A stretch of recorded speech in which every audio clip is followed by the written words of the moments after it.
Welcome to the show, everybody. My name is Pete Wright, and I'm here with Dane Christensen.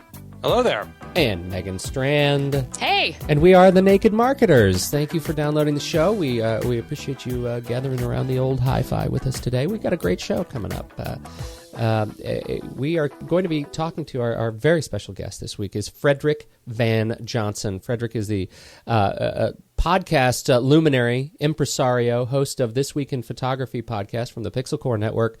He is also a new media marketer and has started a new company that we're going to be that he's just launching. It doesn't even have an official site up yet, but we're going to talk about what has driven him to start his new business in the new media marketing field and how these new tools are going to help drive your messaging in today and in the future. So we're very excited to have Frederick join us a little bit later. In the meantime, what have you people been up to the last couple of weeks? I've missed you so much. I've missed you guys too. Yeah, it's been lonely for sure. Oh, Dane, sometimes I wonder if you think about us at all. I when do. We're not. You don't respond to email. He thinks about ways to make fun of me. That's what he thinks about. He does, and to be sexist and. Wow. Yeah. No. Megan, am I sexist? That email was not very nice that you sent to me, Dane. Which one? What are you going to say? What are you going to say to that, Dane? I don't remember sending It was just like a woman to skip out on a meeting or something. Be flaky, yeah. Yeah. Oh, gosh. Well, it's I love you, Dane. The least of your sins at this point, right? That's the only reason I kid you. Oh man. Let's jump into it. There's some interesting news and trends going on this week, and I feel a rant coming on. I'm a confused individual. Well, this is true. Indeed. Can we talk about Facebook? How are you guys feeling about Facebook right now? I'm feeling a little confused about Facebook, I think. Why? Why are you confused about Facebook? Why am I confused about Facebook? Because I feel like what they're doing is making the whole privacy question very confusing. Like it's hard to wrap your head around what they're doing. That they're messing with privacy, restricting your privacy settings, and it sort of feels like you as a Facebook user is sort of getting shoved into the corner without many options. But I don't 100% understand it, and I think they're doing that on purpose. Well, and let me ask you guys this. So the announcement, a few days ago was, sorry for making privacy settings so complex. We were really just trying to protect you in so many different ways and let you have ultimate control. But here's what let's do. We'll make it really simple. We'll have a couple of really easy buttons so you don't have to think too much about it, and that'll solve all the problems. Yeah, I mean, have you checked out the... Except it's not true. I mean, have you checked out the privacy settings map? No. It's not. No. It's like Megan says. It's not true. That is not true. What they have done is they have made it incredibly convoluted, and it's I guess there is one. You can log into the privacy settings and see, and there's an option to see how your profile looks to specific other people, which is good. That's helpful. That is helpful. However, in doing so, at least last week, they had a loophole or a bug in the system where if you looked at it from the perspective, like if I said, I want to see how my profile looks to Megan Strand, it would show me that view, and then it would also show me as you all of my friend connections and private chats that are going on between me and other people, so that you could, if you looked at my profile like that, it would expose all of my private information to you. That's good. Now that has been fixed. They have fixed that, but it's just that sort of it's a parade of one thing after another that Facebook has done. This is one of those things that makes me a little bit cranky in that, okay, the three of us are in the marketing profession. We pay attention to this stuff.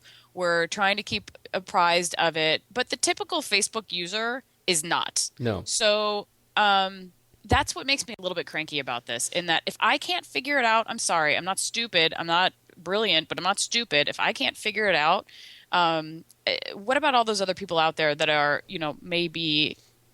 maybe harmed through this because it's just not even on their radar They don't know which questions to ask, and they're just going to hit it and go, I have no idea what the hell this is. Well, and you kind of have two It problems. just makes me cranky. It's like the insurance companies. It makes me a little cranky. I think you kind of have two problems. You have either, I think the majority of people who just sort of, well, gosh, it is what it is, and I'm really not going to spend the time to go Exactly. and set and make it all complicated. So, I'll just assume I don't have privacy. Or you have the people who've been really following and they care about privacy. Those people are now complaining that, wow, is this like what, the 10th time in the last year I've had to go in and reset my privacy settings? Exactly. Here's the thing. My cousin is, is a teenager. She's 16, and she's on Facebook, and we're friends, which is a good thing. I like finding out what she's up to, but I can also see pictures of her doing things that that a high school girl does. Right? I see her at the parties and whatever, and it's a little cringeworthy as a father of a 7-year-old, but she is not friends with her mother on Facebook, right? Now, her mother, she thinks that she is protected because she's not friends with her mother, but her privacy settings are set that, all of her friends can see her pictures, and so can her friends of friends. Aha. So she is not aware that her mother, as a friend of mine, can see everything that she's doing. Oh, that's hilarious. Okay, now that's not the kind of privacy issue the problem with the privacy that I have right now, that, her mother is seeing her at parties. That's probably not a bad thing. The problem is she represents the vast majority of Facebook's nearly 500 million users who don't think about this stuff, right? Who don't understand that these relationships that Facebook gives you the opportunity to change and tweak, that they don't think about it. They don't go in and they don't make those changes, and that's a problem that I have right now. I think I had a comment on my blog from Zadi, who was commenting on a post that I wrote about Facebook that I think makes a really good point. She says, a friend of mine remarked recently that the problem of Facebook is that they have replaced their central user, college kids initially, later any person. Their central user is now an ad unit. With advertising as their sole revenue model, they're making all the decisions around what will create traffic for those ads. Right. And she says, I'd credit his remark, but it was a discussion over beers, and it would be ironic in a discussion of privacy to not ask his permission. Anyway, he made a very good point. Facebook is forgetting that the masses of the web are a fickle bunch, and if we get too scared or annoyed with the bargain, which they keep changing on us, we'll simply find another place to converge. Right. Yeah, it's happened before. Right? I mean, you would think that these guys would be a little terrified of that happening, and I would say that it feels to me very much like their number one. Well, it feels to me like they've been very focused on growth in any segment, and that they want, even though these guys have been profitable for a while, like they're not a hurting. It's not like they don't have a revenue model. But so it feels a little greedy to make advertisers their central concern, because it feels to me like that is their central concern. And of course, that it's great if they can turn their 400 million users, make it work for advertisers, and I think it's a good platform for advertisers. But these, over the past year, they've done so much that I think has played into that. And I think they just, at this point, really risk losing it all. Well, I mean, think about, 5 years ago, we were having these conversations about MySpace, that, MySpace was at the top of the heap, and now it's been relegated to second class, third, fourth class citizen. And I think that's the issue for Facebook. It's got a huge audience right now, but, there's always another tool. And I think that's what, more than anything else, people are looking for. And when you have luminaries and who are saying Facebook is not the end all be all, we're going to look for something else, eventually that sinks in. I don't think it sinks in overnight, but over the course of 3-4 years, I think it sinks in. Peter, talk about the emails that you got, the Jason Nation. Oh, and the Chuck Schumer. this is kind of a thing. If you're not a member of Jason Calacanis' email list, he's a venture capitalist and tech pundit. Interesting guy, and he stopped blogging in favor of cultivating this email list, which has thousands and thousands of people, 23,000 people on it. And so every now and again he sends out this, his email, which always has some great stuff to it. So head over to jasonnation.com and subscribe to that. This week, his email was about Facebook, and I'm going to read in part of it here and encourage you to go look for it on his site. JNation, I've decided that this Friday at 1 p.m. Pacific, I will broadcast the deletion of my Facebook page live on the internet. And then he posts a bit.ly link to it. Simply put, I no longer trust Facebook or Mark Zuckerberg, Facebook's CEO, with my information. Additionally, Facebook has become a waste of time for me. Every minute I put into Facebook is a minute I will never get back. It's time I could have spent writing one of these emails to you guys, finding new startups to invest in, working on Mahalo.com, which is almost profitable, or spending time with my family. Facebook is a Ponzi scheme run by a very bad actor. The best way to express our discontent with Mark Zuckerberg is to simply walk away. We trusted Zuckerberg with our personal information, and he has abused that trust over and over again. He won't come forward and discuss the issue with anyone in the industry, including his own users. Question: what kind of CEO gets slammed like Zuckerberg and has in the last week and doesn't make themselves available to discuss the issue with the press or users? Answer: a guilty one. Ow. Now, there's that last point is a good one. I mean, Zuckerberg has been thrashed in the last week, but we've reached out to Facebook employees to come talk to us about changes going on at Facebook. And their response time and again has been, we as a company don't talk to people on podcasts or blogs, and we don't have an open kind of transparent just so weird. It's weird. It's hypocritical, and it's creepy. And it says, makes you feel like they're going through people's Facebook. Exactly. And for the longest time, and I can't remember what it was, there was a published password, a master password at Facebook where any engineer could log in to anyone's Facebook page. On the back end. So, hundreds of engineers have access to this master password, and that was, that was probably set with the best intents to be able to, build the platform, but it's not good practice, and it's not good practice to leave that kind of a back door open. On a large thing. So I think here's the big question. As marketers, as you guys, as people who are working with clients on helping them figure out the best channels of distribution, how do you handle Facebook? Yeah. Well, I can't answer it, Pete, because there it is. Sorry. I'm so sorry. I turned Google Chrome into a full page and I couldn't get it out. I was really so caught on that. Now I figured out how it works. I'm so sorry. All right. I think one of the stories we were going to talk about that we're not going to is this new shopping cart e-commerce application through Facebook called Pavement. And it's a free application for retailers who can sell their wares online. And at first it seemed like a great thing, but in light of everything that's happening, it makes me sort of question the integrity of that application if it's linked with Facebook. You don't want to be taking people's credit card numbers if there's privacy and security issues. And I know they're, not exactly the same thing, but at the same time, it's that guilt by association thing. Well, sort of. Yeah. And, and at the same time, I originally thought, that's a pretty cool thing. That's a good tool for retailers. But now I'm kind of in this sort of wait and see. And I think that's where I would be. I mean, I don't think I would cancel client accounts on Facebook. I'm not feeling that dramatic about it. But to me, Peter, you're the early adopter, so I'm just going to watch what you do. No, I'm just kidding. To me, it's kind of a wait and see. I mean, I think they need to come out and do something, and if they don't, I think it's going to be their demise. So, I think from a PR standpoint, they are sort of stuck. Like I don't worry about any of my clients advertising on Facebook. I don't really worry about that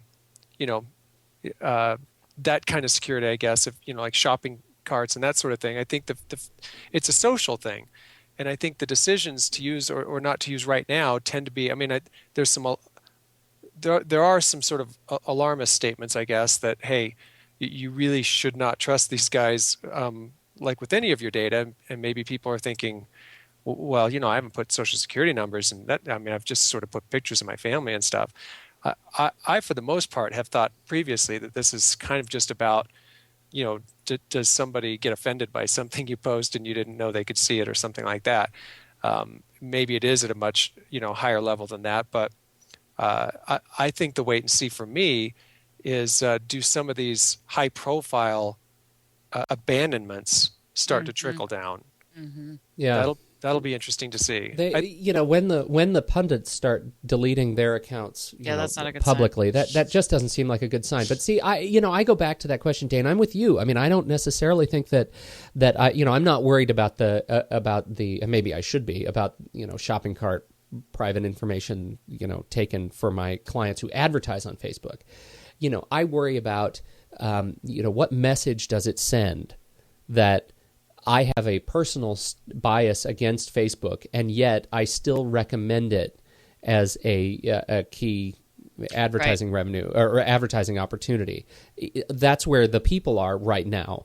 And so you sort of have to take advantage of that. At the same time, how much money do I want to keep pumping into this organization that clearly has some issues with, how they handle and what their final motivation is. In terms of I don't know about private information, I guess, just information about you. Does anybody, do you feel like Google has more, private information about you than Facebook does? Yes, and that's a really interesting. Good segue, Dane. It's a good segue, Dane. Look at you. But I have a question. Why did we seem to trust Google more? Well, I think the segue is actually a really great example of why we trust Google more. So the story that happened this week is the Google class action lawsuit because has had a class action lawsuit filed against it because the Street View cars that go around and take pictures of all the streets for Google Maps was actually collecting data, specific data from users' Wi-Fi nodes as they would drive down the street. If you had an open Wi-Fi, it would be collecting data on your network. Now, the difference between Google and Facebook when this class action lawsuit comes up is, Facebook typically responds with, we're changing the world and what we're doing is right, and you're going to get used to it. And by the way, privacy is dead. Get over it. Exactly. Right. And to be fair, Eric Schmidt at Google has said some very similar things. But the difference here is Google came out and said, you know what? Oh my God, you're right. We did collect data, and we have isolated that data on our network, and we've brought in data security authorities who are helping us delete that data securely and verify that it's off our network. We don't want it. We never wanted to have it. It was part of Google beta code that had from our labs that was in testing, and then we sort of just didn't notice that it had gone into production in the Street View cars. We're sorry. We're going to fix it. We're going to fix it. We're going to fix it. Now, the same thing happened with Google Buzz. There's another really interesting story of privacy gone awry. Google announces Buzz, which is a new status update and push service that's akin to some cross between Facebook and Twitter, but they built it into Gmail. So when users log into their Gmail accounts, they get, they see a buzz stream of everybody who should be following them, and it built that list algorithmically based on people you email most often. So now, so immediately after launch, what was suddenly made public was not the relationships that, between your friends and peers in your whatever work community, but your relationship between you and your CPA or you and your parole officer, just because you emailed them frequently, right? Now, Google I think it was within 24 hours of the uproar, they came out and said, wow, we totally didn't even see this coming because we've been testing Buzz internally in our own network, and those are all relationships that are okay to be publicized. We are so sorry, and they fixed it. It was over. Within a week, it was gone. I mean, that was just not an issue you talked about anymore. So Google here is developing this history of, we screwed up and we're going to fix it and we're sorry, building trust with users and protecting identity, and Facebook is giving it away. You have to wonder, though, if they're just being smarter about it. I mean, the Google has, the way that they've set up their infrastructure is such that they have massive amounts of data on all of us, and that's the point. So I just wonder if, to Dane's point, why do we trust Google more? They probably have more information on us than Facebook does. Maybe they're just being smarter about it from a public relations, let's do the right thing. But really, we have all of this data. I mean, I don't think anybody even knows what kind of data Google has on us. And that's the thing, though. All you have to do to find out what data they have on you is search for it, because Google's data by default was already public to begin with. Right? Mm-hmm. If Google has it... Yeah, I guess I see that. Okay. Now, Facebook is the absolute opposite. By default, when you signed up, the promise that Facebook made to you was this is between you and your friends, right? Not the whole world. And over the last 2 years, every successive update to the terms of agreement have exposed more of your data. There's a fantastic visual that we'll post in the show notes that actually shows over time all of the stuff in Facebook on you that has been exposed to the world, and it's stunning. Did you know the terms of service now, as of the last update this last month, is now longer than the U.S. Constitution? Minus amendments. I saw that on your... Did you blog about that? I did. I posted that on my blog. Now, that is a stunning thing to me, that there is so much legality over so many different areas in Facebook that they need that many words in a row to talk about it.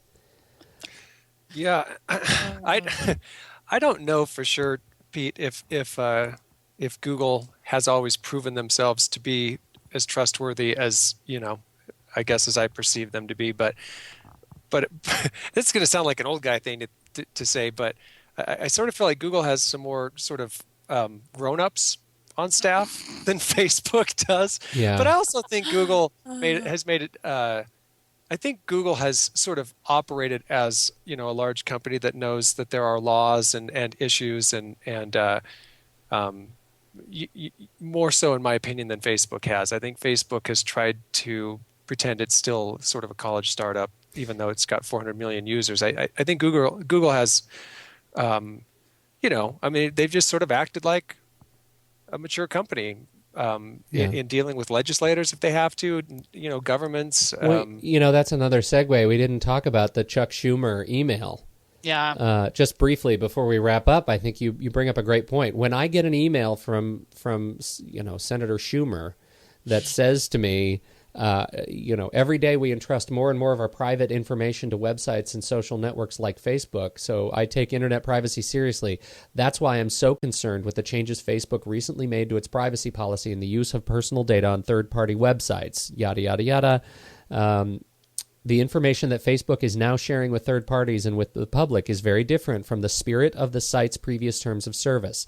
Certain parts of your profile, including your hometown, interests, activities, and your profile picture, must be made public or they must be deleted, even if you restricted whom they were shared with before.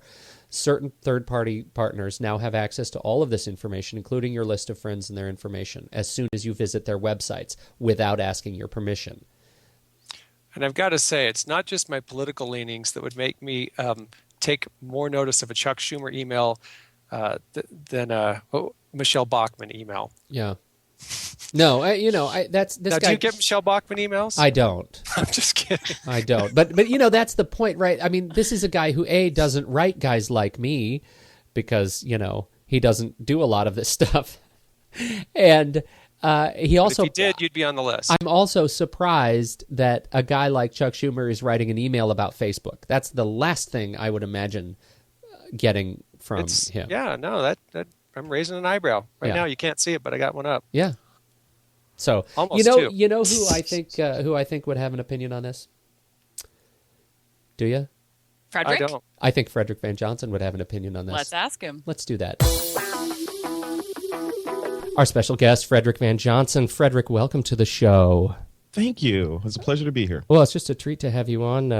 For those who have never heard of Frederick, this is our gift to you.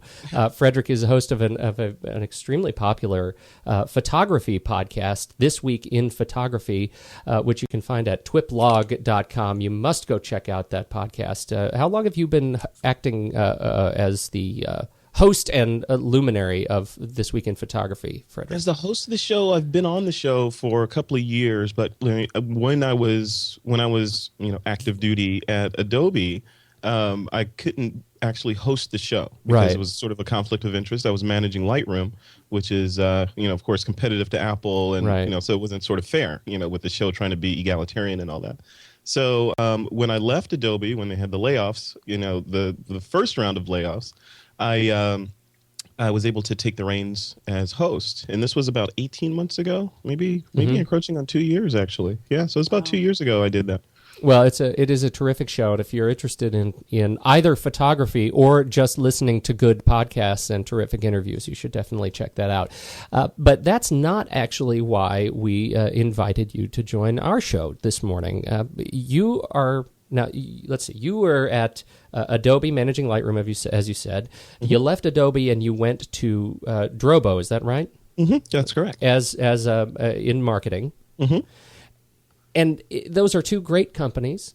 Unfortunately, with the layoffs on Adobe, that's one thing. Drobo, you left now to do your own thing, and so I want to talk to you about what is your own thing now, and get some insights into how you're going to change the world. Sure. Yeah, I'm really excited about this. It's sort of like one of those things that you feel like you've been training for, now you finally get to go and do it. So, my history is in marketing and photography, almost left brain, right brain kind of thing.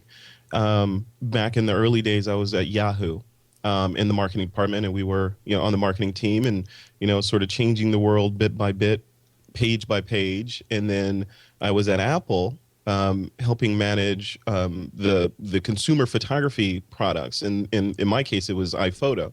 So I handle iPhoto and the iPhoto books and prints business. Again, the marketing side of those two businesses. And then at Apple, at Adobe with Lightroom. So managing Lightroom marketing. And then most recently at Data Robotics or Drobo with managing their consumer line of products and getting the word out.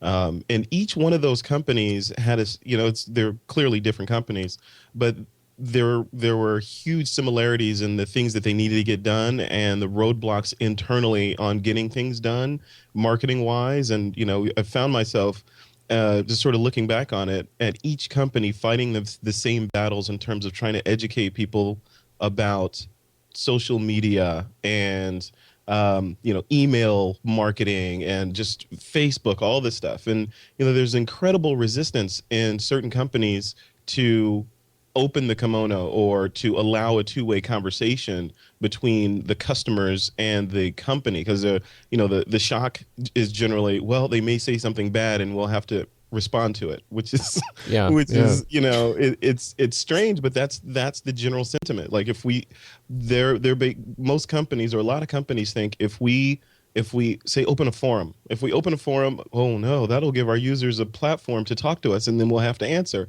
And they think that's a bad thing. So what I decided to do with Mediabytes.com, which is the company that we're launching on June 1st, is to take a fresh look at marketing from the standpoint of what are corporations sort of hamstrung by today and what can we do to jump in there and sort of be their scapegoat in terms of this is exactly how you do social media. This is how you reach the Twitter audience. This is how you reach a Facebook audience. This is how Facebook advertising works.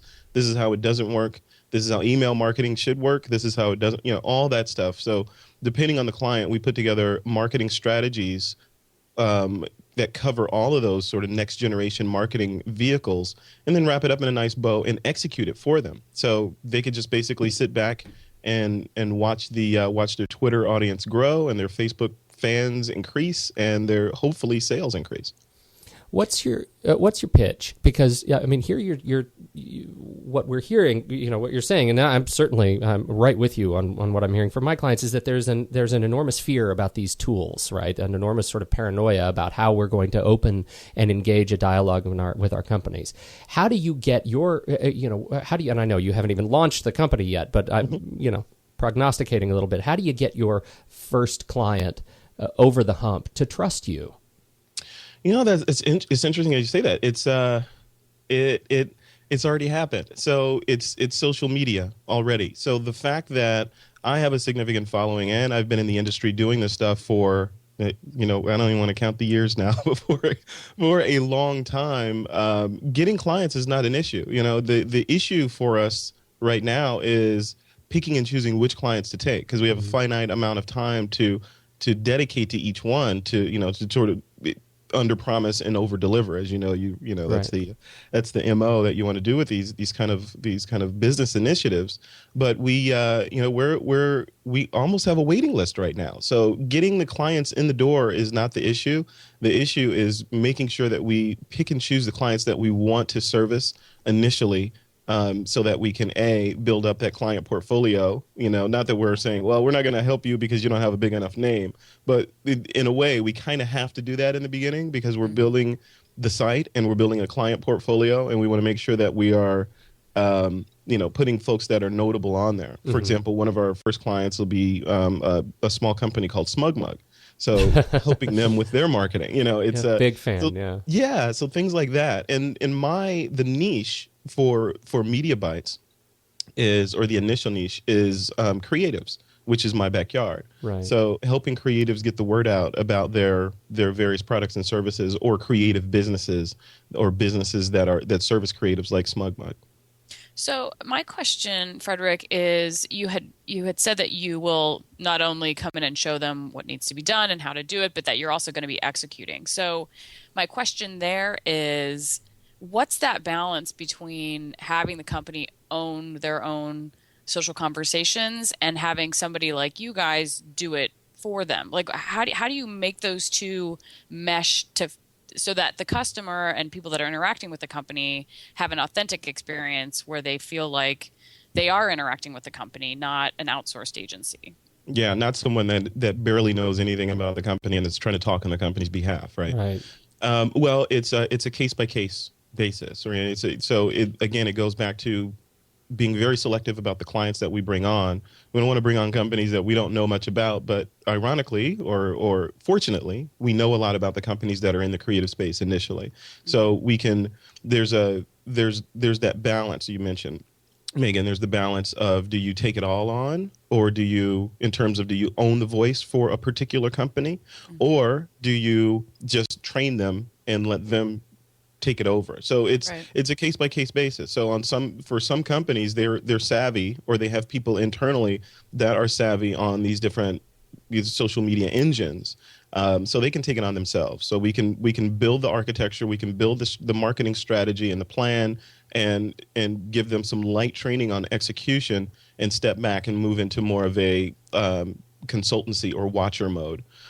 For others, or especially the smaller companies that have really light marketing staffs, we would step in fully and take it over and make sure that we are fully engaged with them, so that we know what their message is. We're in tune with their top 3 bullet points, and we know the majority of the questions that may pop up on Twitter, and we have a fallback of a person internally if we need to bounce something off of. Frederick, do you think, or do you see this as, in most of the cases, as you move forward with companies, a replacement for a traditional PR strategy, an enhancement to it? Are you looking to kind of do both for them? It's, I think we're in a transitional period right now. I mean, I think it'll be a long sort of transition, long, relatively speaking, in internet terms, but old traditional, I don't want to call it old media, but we'll say traditional media, like your full page magazine ads, your billboards, your interrupt driven commercials on broadcast, those kind of things. We're not interested in helping with those kind of things. So, and we are interested in doing the whole 80-20 rule. We're interested in being the fulcrum in that 80-20, so that we can help the company use 20% of what they were doing, or 20% of the resources that they were spending on, say, a magazine ad, to reach 80% of the overall people that they were trying to get with their whole marketing strategy. So we're seeing the whole marketing space, or in terms of new media marketing, as the end game, as it's hard to say that the whole thing is the end game, but it's a conglomerate. It's almost like HTML5, right? HTML5 is a group of technologies. Social media is a group of different ways that people get the word out about their products or services, which are morphing every single day. And there's different things happening every single day. Google's doing different things every single day. Companies can't afford to stay on top of that every single day, but we can. So we're staying on that side of the fulcrum in terms of we want to be leading edge and bleeding edge in terms of, okay, let's try this. Google just released this new tool, so we're going to see if we can't move the needle and measure it. And if it worked, let's rinse and repeat. Whereas a company or a corporation with a marketing department that spends 90% of their day sitting in meetings can't really be that nimble. So we're focusing more of our efforts on the next generation with an eye to the past so that we can still communicate with people that are, still have one foot in the tar pit. How do you feel about, say, your traditional PR agency? So I'm trying to think of one that's maybe been around for 10 years or gosh, let's say 30. And they've got 5 employees and it's just traditional PR. And let's say they have decided not to get involved whatsoever with social media. Mm-hmm. What kind of a place do you think there is in the marketplace, 5 years down the road for that kind of a PR firm? I think it's evolve or die. I mean, it's I bring it back to the photography space. It's kind of akin to, or even the graphic design space. It's kind of akin to going from traditional paste up type graphic design with Rubylith and X-Acto knives to the Mac. So the people that you can still do and you can still execute a page layout using those old tools, but who wants to, and the people that are using the Mac and Photoshop and Illustrator and InDesign and all those tools and are savvy with those can run rings around the person that's whipping out the old X-Acto knife and the drafting table. So it's kind of, the analogy is very similar to that. The companies that are stayed in the old ways of doing things, it's going to be, but it'll be a slower transition because there's lots of mechanisms in place that play to that. Just go sit in your living room and watch Lost and get interrupted every 12 minutes. So it's those kind of things. So it's the companies that are sort of doing the old traditional media will be on a shallow and slow decline. So right. Giving them lots of time to retool. I mean, it may be heresy, but I think it's a shallow and slow decline. It'll give them lots of time to change and retool and get up to speed with this new stuff. But it won't be a cliff, So the good news, it's not like, okay, tomorrow it's all going away. So if you think you might retire in 5 years, you might be okay. Hey, just wait it out. One of the things that I think is interesting, Frederick, listening to you, and it's sort of what I don't know. This is the picture I see you painting that I've have felt is what's going on, I guess, or is true. I have felt like 10 years ago or 5 years ago even, that a PR firm could exist as just a PR firm. And they really didn't need to understand marketing. They didn't necessarily have to know much at all about advertising. Mm-hmm. They really could just exist as a traditional public relations firm. But it sounds like, to sort of launch this cutting edge kind of, social media agency or outsource, that you don't feel like that can really be done without having a good, solid understanding of marketing and internet marketing even, and the way things are evolving, and as you said, integrating. Yeah, absolutely. I mean, because you look at it and the industry is maturing as well. I mean, you look at, say, let's take a look at the wedding photography space. And the way that photographers used to market to brides was, okay, we're going to make this beautiful, gigantic leather-bound album for you, and we'll make a set for your parents. And, for each set of parents, it's going to cost you $1 gazillion, and you'll be able to break it out with white gloves and look at it when, from time to time on Thanksgiving, that kind of thing. So those brides are now mothers of the brides that are in the Facebook generation.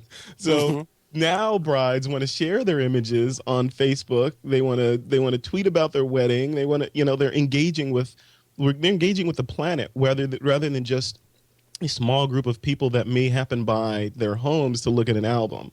So it's that kind of evolution. The market and the people that are consuming the media or the customers of these agencies are becoming more and more savvy, and they're becoming more and more, I think, in my opinion, and this is me speaking, more and more distraught by being bombarded with interrupt-driven advertising rather than permission-based advertising or relationship-based advertising, where you build a relationship with someone, you give them free, you're helping them and nurturing, and then you market to them. So it's that is sort of the crux of the way I see things, or the majority of things going. I think there'll always be a place, though diminishingly so, for the traditional, because we're always going to have magazines, or at least in the foreseeable future.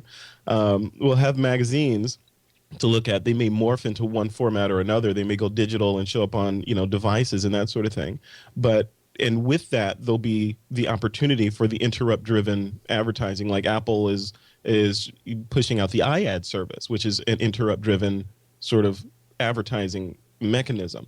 But if you don't know about that, if you're not savvy on the numbers behind adoption of these devices, or what iAds or those kinds of technologies represent, then you're going to be left behind. And that's where I think folks that shut their giant office door and sit behind their oak desk and think things are going to be okay, I think they're the rude awakening is coming in terms of the social media wave. You may say, Facebook is annoying, Twitter is annoying, I'm not going to pay attention to it, it's going to go away like MySpace did.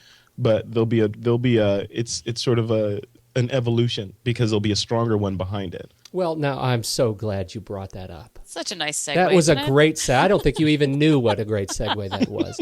I got an email, as I'm sure you did as well, from the good Mr. Jason Calacanis, saying he's going to live broadcast the deletion of his Facebook account on Friday. My question to you is, when can we expect your live broadcast deleting your Facebook account? It's funny. I actually may do that. I don't know when, but Jason is following. Leo Laporte did that about a week ago. I do, and here's the problem. I understand. There's I'm a technologist too. I get it. There is a lot to be annoyed about with Facebook. I mean, a lot, and I could talk about it all day long. My question is back to the marketing. 3 weeks ago, we came on this show, or 4 weeks, whenever F8 was, and I spent 20 minutes talking about how great all these new tools were. The like button is everywhere. I went on my client sites. I put the like button freaking everywhere. Mm-hmm. And then, as it's my kind of MO, ready, fire, aim, I went and digested kind of the implications of all those like buttons, and now I'm not so sure that was the best idea. Yeah. So the question is this. We know that there are, between 400 and 500 million user accounts. 200 million of them are active on Facebook. There's also this rising tide of folks who are angry with Facebook, feeling like that trust that you talked about just a minute ago has been violated. Mm-hmm. And so as a marketer, how do you sit there and say, Facebook has violated a relationship, I'm not interested in supporting that? And yet, on the other side of your face, Facebook is a pretty terrific place to go because that's where the people are. Yeah. It's sort of like marketing in a bad neighborhood that you don't agree with how they do things. So but you still have to reach the customers. Right. So I mean, look, Facebook, like you said, 200 million people you can't argue with, whether or not you agree with their privacy policies or what they're doing, or the like button sharing data all over. Or Facebook trying to take over the internet. It's a polarized kind of topic in terms of Facebook is a gigantic, fertile group of people. Not everyone, not to offend anyone, but not everyone is as savvy as we are in terms of what Facebook is doing with the data. And most people are not, right? Right, yeah. Most people don't even care. They say, I want to connect with my friends, whatever.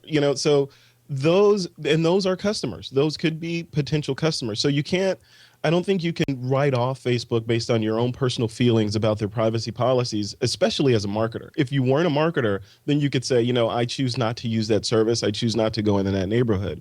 But as a marketer, 200 million people, if you ignore them, you're doing a disservice to your clients, because that's a viable way to get the word out. Now, there's a line there. You have to, from my perspective, you'd have to educate your client on the pitfalls or the negatives, be completely transparent with the client on the privacy issues that are going on with Facebook, and just make sure that you are, as the servicer of that client, being upfront about what's happening. If you put that like button on their site, this is what's going to happen.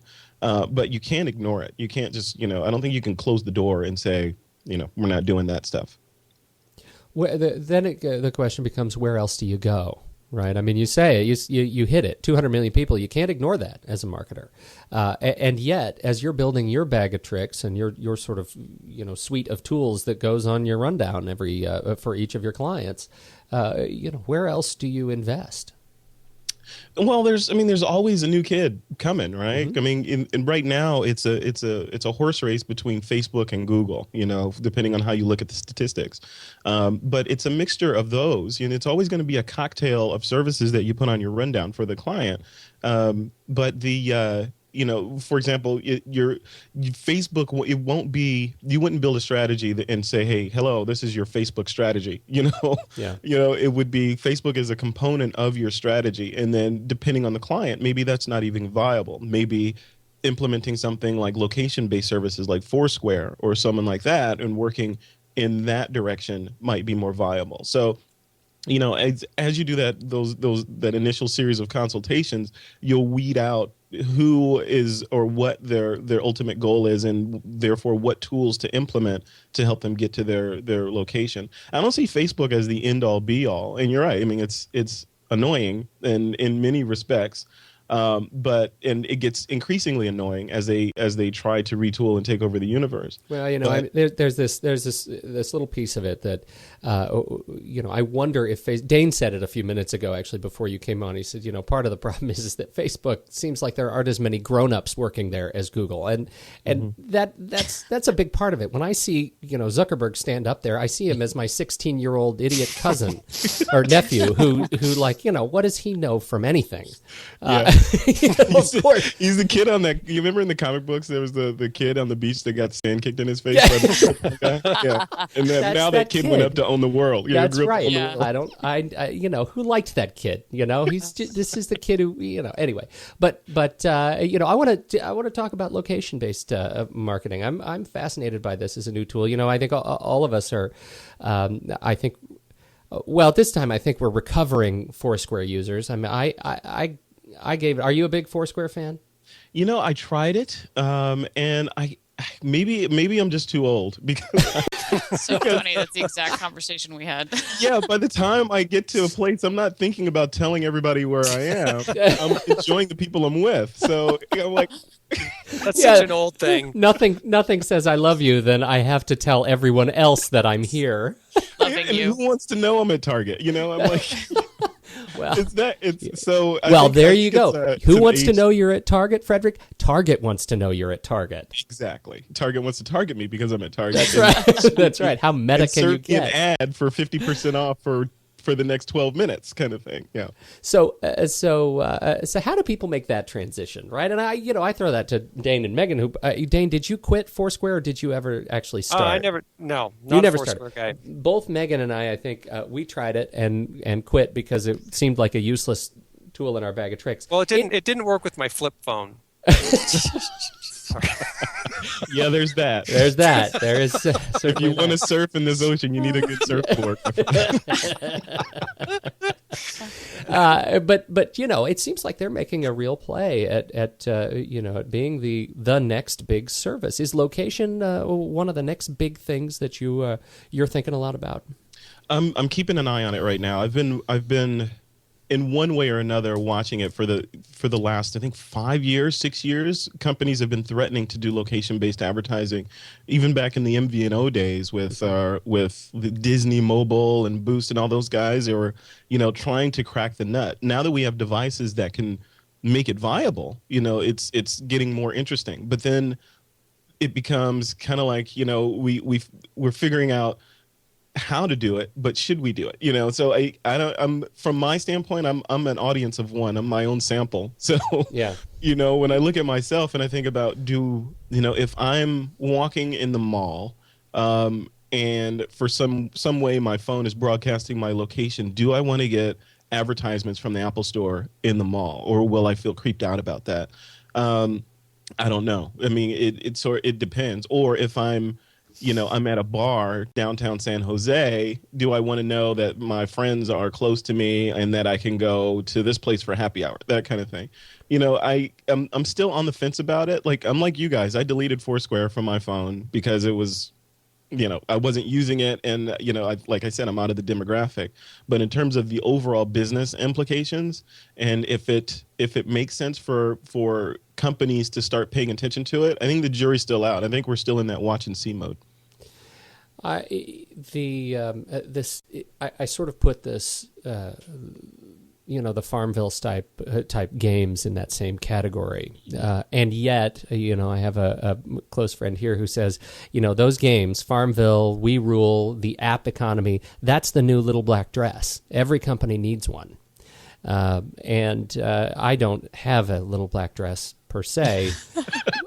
But I wonder your take on that's exactly right, Dane, because not that you talk about. You're not a friend of my friends, so you don't know that stuff about me.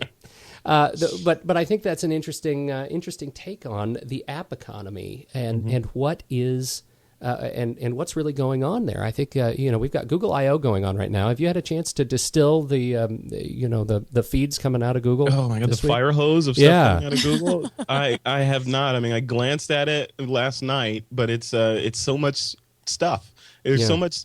I'm going to have to sit down and sort of maybe I'll wait for John Gruber or somebody to distill it for me. Yeah, seriously, we need an arbiter of genius. Exactly, I need a curator, right? So yeah. it's just so much stuff, and some of it's geeky, and I don't care about it, and some of it's marketing related, and there's wave stuff in there. So, I haven't had a chance to distill it. But to your point about every company having a the little black dress or simple black dress, I don't think that's the case. I think it reminds me when you're saying that, it reminds me of that Pixar movie The Incredibles, when the villain says he wants to make everyone super, because when everyone's super, then nobody is. Right? when everyone has an app, then no one's going to want it.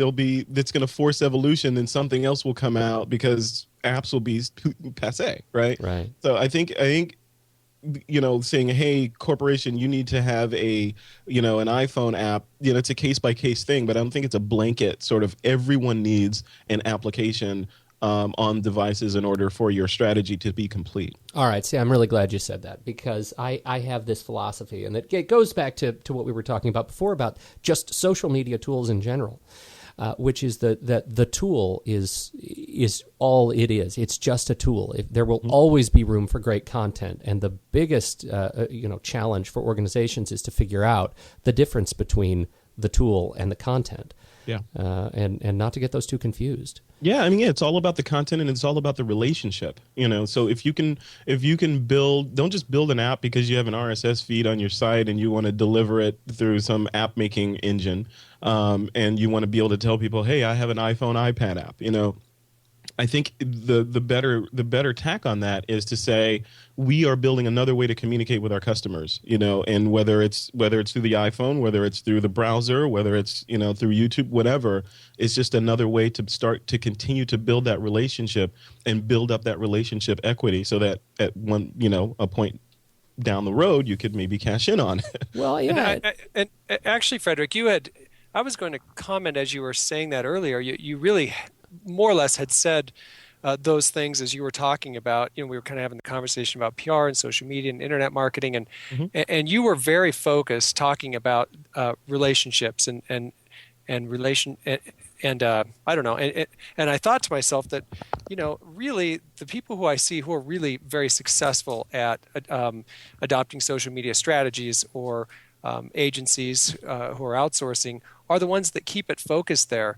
And so that it's not about so social media isn't managing a profile for somebody on Facebook or something like that. I think it honestly does get interpreted as that for a lot of companies or even some agencies, but everything you've said in this interview, Frederick, has been very much about social media for you being about in fact, you'd said something about starting the relationship before the marketing happens. Yeah, absolutely. You want to, it's not about, it's sort of like, it's sort of like, you're in a crowd at a mixer or something, and some guy walks up to you and says, "Hello, you want to buy a car?" Right. And you're gonna say, get away from me, I'm enjoying my drink, kind of thing. But so the point is, that's the way advertising and marketing traditionally has worked. You're sitting and you're watching your television program, or you're reading a great article in a magazine, and boom, you get hit with an ad, and it's interrupt driven, and on a subconscious level, I think we're annoyed. I know I am. I'm annoyed that I am going to have to push that fast forward on TiVo to get past the commercial. But and I'm annoyed that with technology is at a point today where they should know at least a little bit about me in order to not show me that ad again for XYZ product, because I don't want it, and they know I'm not going to buy it, and I should be able to start a relationship with them using the technology of today to say that, I kind of like those kind of things, or yes, I do have a Volkswagen, so show me more things about Volkswagen, that kind of thing. So until we get there, we're going to be advertising. These traditional kinds of advertising are just different shades of annoying. The relationship stuff comes in where it's like, again, at that party, you're the guy that comes up to you and says, "Hey, you want to buy a car?" You're going to say no. But if you meet someone and you start a conversation and you're talking throughout the night, and then down the line they may say, "Hey, you know what? You mentioned that you're in the market for a car. I have one in my garage I'm trying to get rid of. Are you interested in learning more about it?" Then you're like, "Well, yeah, you were listening to me. Maybe." That kind of thing. So it's a relationship. It's putting it all together. Well, and the sort of the corollary to that is that we have we're in a culture now, as you said, because of the way technology has changed the way we consume content, that there's this sort of new spirit of entitlement that I, as a consumer of content, expect that the ads that hit me, that I allow in, are going to be pitch perfect. Yeah. Right? When I'm on Facebook, if I don't see an ad now that has my birthday in it, I'm going to get a little frustrated, because that means they weren't quite working hard enough. Right? Yeah. Or males age 38 to 42. Exactly. It's creepy. It may be creepy, but now when I'm on TV and I see a Q-tips ad, why do I care about that? Why do I care about I don't care about Pillsbury. I don't care about how many things do I not care about? I want my TV to be as smart as these other platforms. They have conditioned me to expect that. Yeah, and you're conditioned with television, or that one-to-many sort of broadcast metaphor. You're conditioned to take whatever they throw at you and just say, okay, they're paying for the program with this. Okay, I'll accept it because I get the program kind of for free. Right. But like me, for example, I'm one of my hidden secrets is I like cartoons. Not cartoons like the crazy stuff, but like superhero animations and that kind of thing. And if you're like watching that sort of thing on TV, you get bombarded with all these toy commercials. Yeah. Which is, I understand that they're trying to reach the kids because I'm a big kid, but at the same time, they should know that this feed is going into Frederick's house, and Frederick is a 40-something-year-old male, and he likes these kind of things. So let's not show him the latest Slinky. Right. Maybe we'll show him an iPad app or something. That kind of. That's perfect. That is just perfect. And you know what? I can't believe it. I feel like we're on the cusp of a whole nother hour conversation, which is how do you convert all of those people? And once you have that relationship with them, how do you actually activate them and engage them? So, I'm going to go ahead and get it out now, Frederick. I hope we could invite you back to talk with us again sometime on these wonderful topics. I would love to come back. This is stuff I live and breathe. So, I'm happy to come back anytime you invite me. Beautiful. Where would you, should people be interested in learning more about you, where would you like them to go? Well, on June 1st, the Mediabytes.com site will be live to the world, and that's at Mediabytes.com. And they can go there now and sign up to be notified early. There's an email form there that they can sign up for. But they can also follow me directly on Twitter, and I'm at twitter.com/Frederick Van, or Mediabytes on Twitter. And that's Mediabytes_MKTG, Mediabytes Marketing on Twitter. Fantastic. And we will post all of that information in the show notes. Gosh, seriously, thank you for your time. You're very gracious to join us, particularly on some short notice, and share your wisdom with us, Frederick. Thanks so much. It was my pleasure. Thanks for having me. One of the things that I had to catch myself with during that interview was, do I stop and take notes now while I'm supposed to be interviewing him, or should I just get excited about listening to this? Because he said some things that I thought were really valuable and valuable for me and the business that I'm doing. So I really think he had a lot of great things to say. And honestly, I did catch myself. I'm like, okay, note on that. And I thought, just listen to the show later. Yeah, I was just going to say, we record these things. I know. Yeah. Well, I thought it was terrific, and thanks for the reminder. He's it's always nice to have people on the show. I've said this before that do things that I'm already a fan of, and right. I've been a fan of Frederick and his photography and the This Week in Photography podcast. If you head over to frederickvan.com, he didn't actually publicize this. That's his website, frederickvan.com, and it's great. And it is great, and you can see more of his photography and of the longer interviews that he slates into This Week in Photography, the podcast. About how creatives do the work that they do, and it's a very interesting story that's come together through Frederick and his work. I think he's one of the overriding sense I got from him is that he just has this great perspective on a lot of different things, and I think that whole left brain, right brain thing that he started out with, gives him that gift of having the creative side and the marketing, a little bit more businessy side. So it's just a nice mesh. And Peter, you have that too, but it's nice to hear from him he's not so myopic in what he does that he can't lift his head up and see what's going on. So. Well, mostly it's just nice to see another professional who is equally conflicted from time to time. It's always nice to hear. We have tools to talk about, right? We have way too many tools. Pick one. Somebody pick one. No, you pick one. Dane, pick one. You weren't set up to do this, but Mars Edit was something I wanted to hear a little bit more about. But really, other than that, Alltop. I think Alltop, we should talk Is about. Alltop the one? Oh, okay. There's so many good ones. We're gonna have to remember these other ones too. Alltop, I just rediscovered Alltop. It's kind of an old news story, but if you're in the PR business, we've talked about Google using Google News and news alerts and Google Reader, and so this Alltop really fits into that vein of how do you find a quick dashboard to collect stories from sites that are important, that are publishing content that have lots of that naturally has built in lots of eyeballs, and so I started using Alltop again to surface stories that would be interesting for this show, frankly, and so you head over to alltop.com and you sign up for a free account.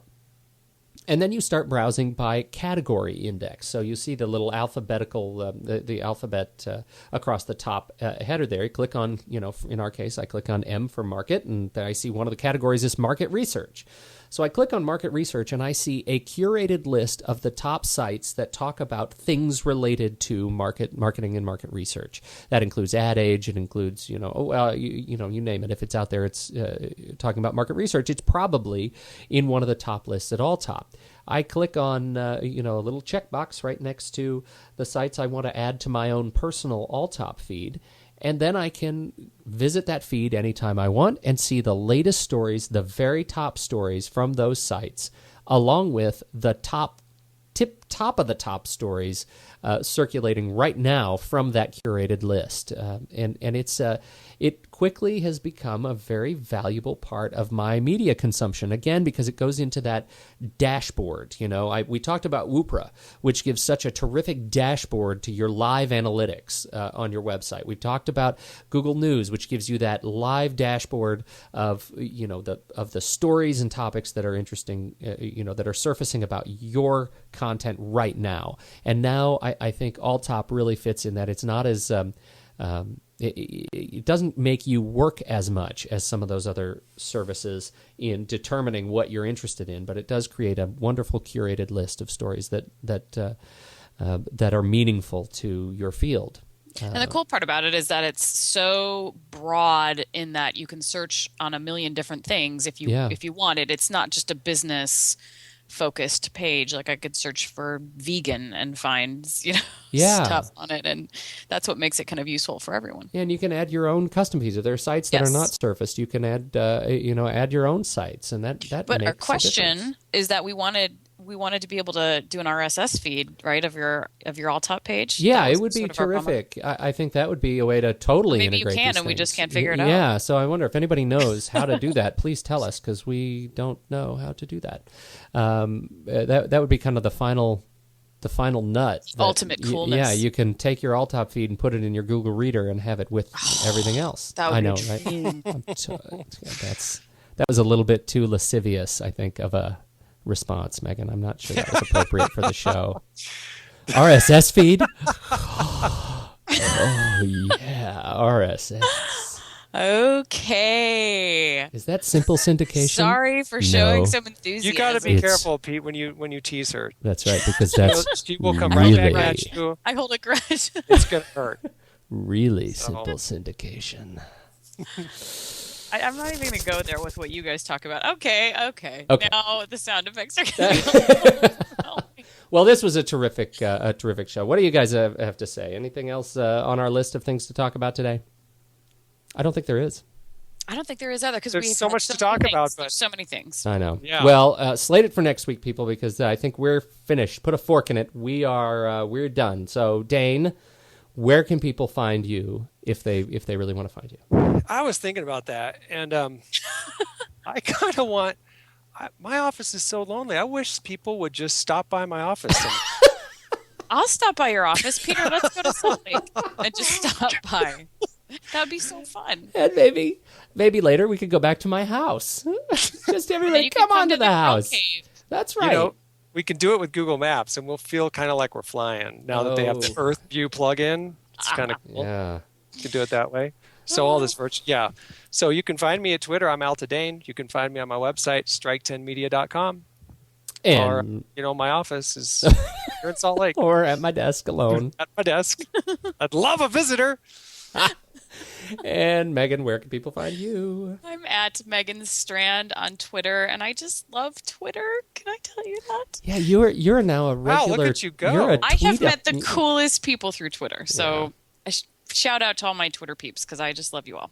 Awesome. Or at Encouraged, which is INCOURAGED.com. I'm so Beautiful. sad I don't have Twitter peeps. Then 'Cause you first you don't have to tweet. I know. I know I opened that door for you Yeah. guys to walk through. Yep. But I really, Twitter peeps. I don't have any. Okay. I'm going to get some. You should That's find my some. goal. I'll be your Twitter peep. I'll be a Twitter peep. Mine is at Pete Wright on the Twitter, and you can find me at fifthandmain.com. And anything you want to know about the show, head over to thenakedmarketers.com. You can subscribe to the show. You can join us in iTunes and get the show every single week. Leave us some comments. Please give us some comments. You are very kind people. We just know that you are, and we would love you to share that kindness on our iTunes page, and include a few stars, a few like more than 4 stars. I think that's a fair arrangement. And we will keep bringing you these interviews with awesome people. Note, I did We'll not keep say it commercial free. we'll keep it commercial free as long we have- until as long as people it's more start than- paying us. Well, will no, keep until it. we get 3 stars. We get 3 stars, there's going to be commercials. That's right. That's a good bargain. That's our threat. Devil's bargain. And so learn about the show. Give us the comments. Follow us on Twitter at Naked Markets. And, pretty much just go to the Naked Marketers. You can find out everything you want. And until next week, you people you're really fantastic. You look good. You're smart. We like And God darn it. Keep it. And people like you. This has been the Naked Marketers.